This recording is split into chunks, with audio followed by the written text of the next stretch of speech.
It might be a little too much that I'm doing this live from an airport lounge, but it's worth it, man. When they hit me and they say, hey, he's got a song out today, you could talk to him today, you just do it wherever you can, obviously. Thanks again, man, for making the time. Of course. You're kind of the master of the rollout, man. About a month ago, we kind of got a hint, right? When you posted that Jungkook Stay cover, then little hints here and there. Finally, Jungkook and you in the studio, never before seen photos, and then today, Too Much is out. First and foremost, how are we feeling? Dude, I'm just super stoked that I get to drop music again. I think that's been like I've been feeling a little like um lost maybe these past couple of years. I mean, this is the longest time I've ever gone without releasing music.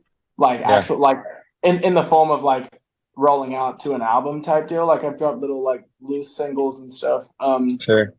since, but like this is the first time we're like getting in back to like rolling out like a project, and I think I'm just feeling really relieved that like music's gonna come out, and I'm just ready to keep releasing music now and not stop again. I think Yeah. that's what's most exciting is I'm just ready to keep going and keep exploring the thing. But I mean, in terms of the song and the single, I mean, I'm obviously stoked.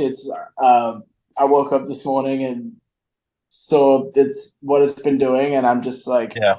still trying to wrap my head around it. I've like pumped like 3 coffees this morning, so I'm like all over the place. My brain's going like a million miles per hour, but I'm stoked. It seems like people are enjoying it, and I'm just very very stoked. And I'm happy to be doing it with French and JK as well because Yeah.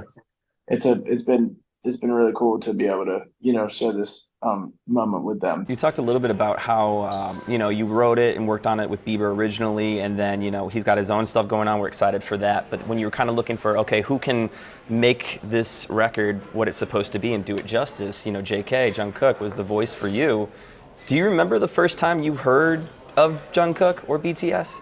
Well, it was crazy because I heard about BTS when I was like 14 at school, and I didn't like I didn't I wouldn't say I was necessarily like like paying lots of attention or was like a Right. fan back then, but like I remember like somebody at school talking about them, and I just kind of like so I already been like remembered that, and I kind of I don't know I was into a whole different realm of like music. My brain was much more closed off to what music I was listening to, so I Sure. never really like checked it out back then. And then as I got maybe in the past like 2 years, I really started like paying attention and like seeing what was going on. But I think the ultimate like turning point for me, I've always thought that the music was really cool. But I think the ultimate turning point for me being like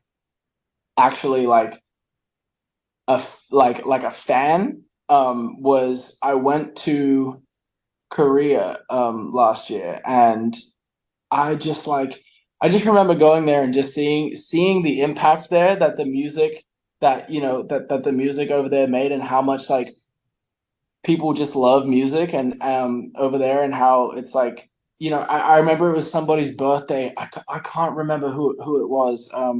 It was somebody's birthday when I went over there, and there were like posters on like random cafes in the street that was saying like Yeah. happy birthday to this person, and it was like the way that they like celebrate music. I was like, wow, this is really cool, Yeah. and that made me really do like a real deep dive and dig into the stuff, and that was kind of like I found like a whole new respect for